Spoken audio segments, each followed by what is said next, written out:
The Hall of Fame owner of the Dallas Cowboys, Jerry Jones, joins us right now. Jerry, Von Miller wanted to be a Cowboy, said he wanted to be a Cowboy. Talking to Micah Parsons, he said he wanted to be a Cowboy. He could have helped the same way I think Charles Haley helped you win the Super Bowl. Why did you not go there? Well, first of all, I don't want to answer you in any way diminish the football player that he is and the fact that I know he would like to have been a Cowboy being from right there in the Dallas area. And he does have the skill.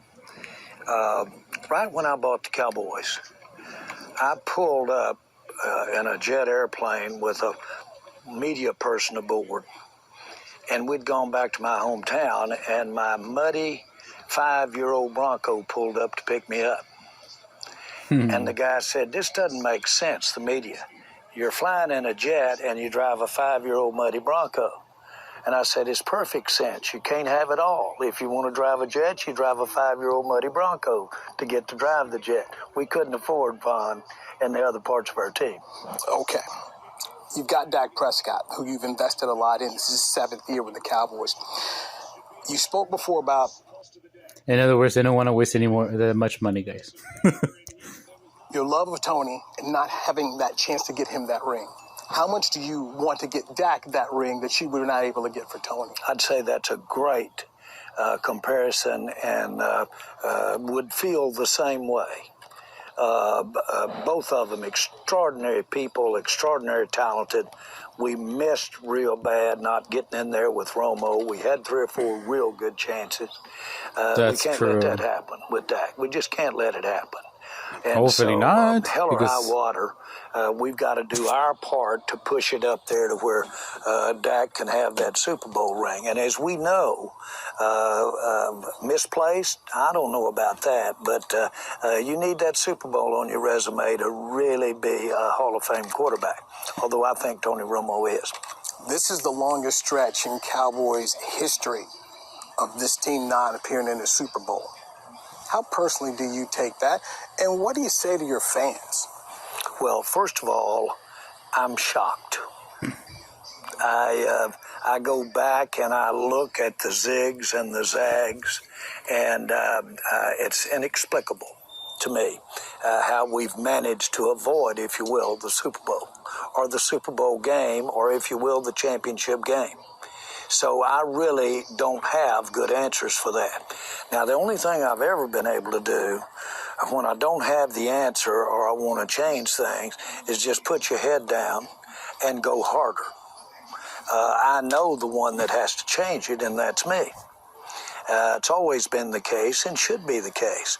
So I'm doing everything within. Some of the things you saw us doing this offseason, some of the reaches in there, and we took some really top football players, and we don't have them with us today. And that's kind of taken some pretty dramatic steps in my mind. But I think we're better off. I think it gives us a better chance right now to win the Super Bowl.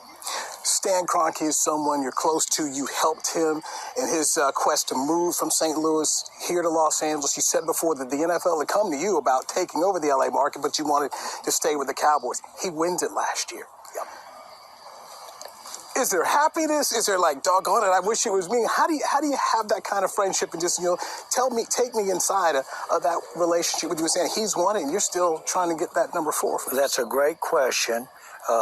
Right before I have any personal meetings with Stan, I scream in the pillow in the waiting room, or I'm in my bedroom screaming, and I get it all done and throw cold water and come in smiling at my good buddy Stan. But I can't stand it, the fact he's won that Super Bowl. But I am proud for him in his particular case, because he has really had to overcome some things, and they did step out and took serious risks, and it paid off for them, and they got that Super Bowl. Now, I felt all year long going up there that if we could get in the game head-to-head with them, I thought we could get the job done against that Super Bowl team.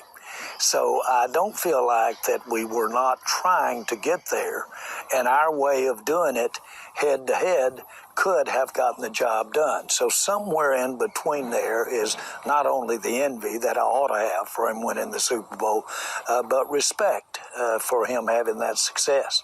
Stan's outstanding. I've asked you this when you were going to the Pro Football Hall of Fame. I'm going to ask it to you one more time because it's a couple years later on. What do you want people to say about Jerry Jones when it's all over? Well, I will say this. A lot of that script has been written, so I'm not for sure what goes on from here on out will change what they've got to say. I do hope they'll be proud of those 7 Super Bowls that I got to be a part of when I was with the team. And so, as you can see, I've got about 4 more to go. We've just got 3 of them. But, no, I know they're going to look at the Super Bowls, and they should look at the Super Bowls. But I will tell you this, when they pick who this game has been the best to, I think I want to be at the top of the list. The NFL football has absolutely been wonderful to me. And I've hopefully I took advantage of every opening that I had to make it everything it could be. And so it's been a great run. Here's 33 years, 20-something years here. Seriously, getting to work with guys like yourself, our media. This is, I haven't worked too hard. Most of this has been a joy to be a part of. Jerry, I like you. I respect you. But I'm going to say this.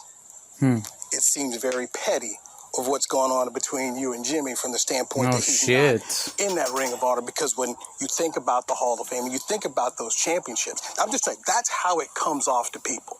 Yeah. Because there's you two together. You guys rebuilt that Cowboy dynasty that Tom Landry had. Let me just, I didn't mean to interrupt you, but it's BS for anybody to be making anything. I've said I'm going to put him in. Now, when I put him in, and the circle... Oh, Jerry Jones, if you're listening, induct him in the Ring of Honor during the Tampa Bay Buccaneers so he could finally beat Tom Brady, so that you can finally win a Super Bowl, Jimmy and Jerry. Circumstances and what I do with that. There's a lot more than Jimmy to think about here. And I've got a lot of other lives out here that have laid a lot on the line on the field that need to be in that Ring of Honor as well. And so how I do that, what I do it with, I get to make that decision. And it isn't at the end of the day all tailored around whether Jimmy's snibbling or not. It is your franchise. You do get to make the decision. Well, and I'll be very sensitive and be very appreciative of what Jimmy is, but it's too much to say, well, that is the thing that gets up and goes to bed at night when we think about the Ring of Honor as to Jerry and Jimmy's relationship. Okay? Jerry and Jimmy were the 2 of the luckiest guys that's ever been on this earth to get to be sitting here having this talked about, if you want to know the truth about it. I always appreciate the conversations. All right. All right. All right. Have a great day, guys.